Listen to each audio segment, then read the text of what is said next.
बिस्मिल्लाहिर्रहमानिर्रहीम। अस्सलाम वालेकुम। मैं हूं नईम रज़ा और आप देख रहे हैं मेरा यूट्यूब चैनल। नाज़रीन, जब हम छोटे थे, बच्चे थे, उस वक्त हम दूसरी तीसरी जमात में जो निसाब पढ़ते थे, उस निसाब में हमें अपना जो निसाब था उसके साथ साथ हमें पाकिस्तान की सरहदों, सूबों, क़याम पाकिस्तान, उसकी वजूहात बड़े आसान अल्फाज में बताए जाते थे, पढ़ाए जाते थे। उसके साथ साथ हमें यह भी बताया जाता था कि इस वक्त हमारे मुल्क के सदर या वजीर आज़म या कुछ और दीगर कौन हैं उनका भी तारुफ करवाया जाता था। उस वक्त हमारे सदर का नाम जनरल आगा मोहम्मद यहिया खान था। वो एक बहुत मुअज़्ज़ज़ शख्सियत थे। उन्हें हर वक्त मुल्क की तरक्की और तामीर का बहुत ख्याल रहता था। पाकिस्तान उनकी क़यादत में मुसलसल तरक्की कर रहा था। 3 वर्ष के बाद दूसरी जमात का ये कायदा तो ना बदला, अलबत्ता एक नाम जरूर बदल गया कि हमारे सदर का नाम जुल्फ़िकार अली भुट्टो है। ये तब्दीली उस वक्त 3 साल के बाद जरूर आई। वो एक बेदार, मुअज़्ज़ज़, बहुत ही काबिल इज़्ज़त शख्सियत थे। उन्हें हर वक्त मुल्क की तालीम और तरक्की का ख्याल रहता। पाकिस्तान उनकी क़यादत में बहुत तरक्की कर रहा था। इसके बाद मैंने दूसरी जमात का कायदा तो नहीं देखा, अलबत्ता अगर आज भी ये कायदा मुरव्वज है तो यकीनन इसमें लिखा होगा या लिखा होना चाहिए कि हमारे वजीर आज़म का नाम इमरान खान है। वो एक बहुत मुअज़्ज़ज़ शख्सियत हैं।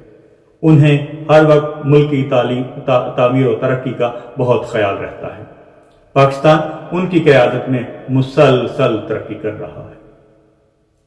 इस भीड़ चाल की दरसी कायदे से कतई नज़र हर हुकूमत की तरह मौजूदा हुकूमत की भी नीयत साफ है, मंजिल भले आसान ना हो। जनाब खान साहब जुलाई 2018 में बरसरे इक़्तिदार आए। तब तक साबिक़ हुकूमतें पाकिस्तान की फलाह व बहबूद के लिए $90 बिलियन के गैर मुल्की कर्जे ले चुकी थी। पिछले 2.5 साल में गुज़श्ता गलत पॉलिसियों को ढहा के नया पाकिस्तान बनाने के लिए मजीद $24 अरब का कर्जा लिया जा चुका है। यानी कौमी बजट में कुल मिला के सूद समेत तकरीबन $11 अरब सालाना इन कर्जों की वापसी के लिए मुख्तस करना पड़ता है।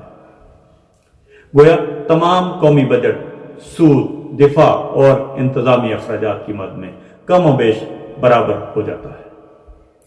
इस शैतानी चक्कर से निकलने के लिए मौजूदा हुकूमत सर तोड़ कोशिशें कर रही है और बिजली पर सब्सिडी मुसलसल कम की जा रही है।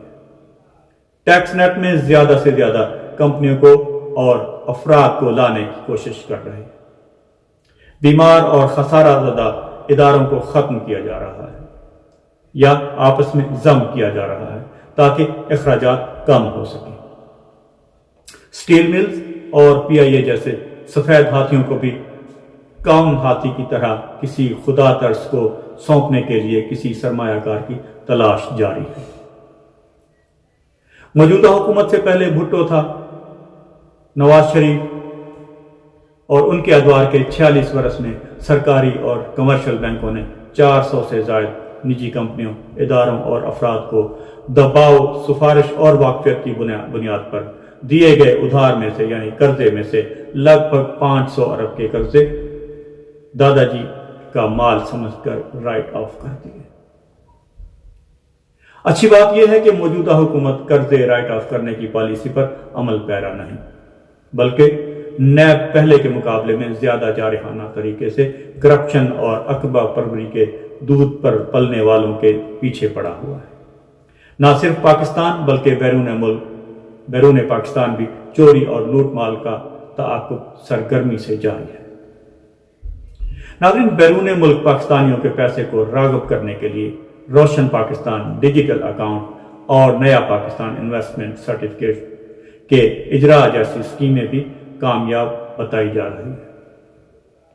अगर ये तमाम मंसूबे कामयाब हो गए तो इंशाअल्लाह इतना पैसा जरूर जमा हो जाएगा कि हमारी रियासत कर्जों के सूद, दिफाई व इंतजामी अखराजात से बच जाने वाली रकम से PIA के बैरून मुल्क ضبط ہونے والے کسی بھی طیارے نیز روز ویل ہوٹل نیو یارک کا اسکائی ہوٹل نیو یارک کو ترقی سے نکال سکے گا۔ ریگٹ تانبے کے ذخائر کے معاہدے کو منسوخ کرنے پر ٹریٹیان کمپنی کو $6 ارب کا جرمانہ بھر سکے۔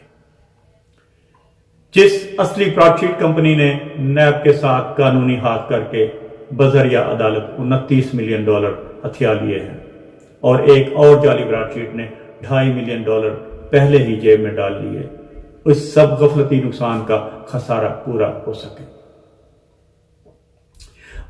مفرور الطاف حسین کو پاکستان لانے کی کوششوں میں غیر ملکی وکلاء کو پچھلے 3 برس میں $135 ملین ادا ہو چکے ہیں، اور مزید ادا ہونے کا امکان ہے۔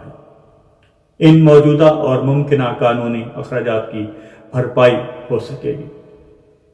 نیز بجلی پیدا کرنے والی کمپنیوں سے پوری بجلی نہ خریدنے کے باوجود انہیں ان کی کل پیداوار کی مکمل ادائیگی کا جو توق $2300 ارب کے گردشی قرضے کی شکل میں سرکار کے گلے میں ڈالا ہوا ہے، مالیاتی ریکوری اور اصلاحات کے نتیجے میں امید ہے کہ اس توق کا بوجھ بھی کم ہو پائے گا۔ ان تمام مدوں اور بقایا جات کو کلیئر کرنے کے بعد سرکاری خزانے میں جو $167.49 بچ جائیں گے، وہ یقیناً عوامی ترقی اور معیار زندگی کو بہتر کرنے کی 100% خرچ ہوں گے۔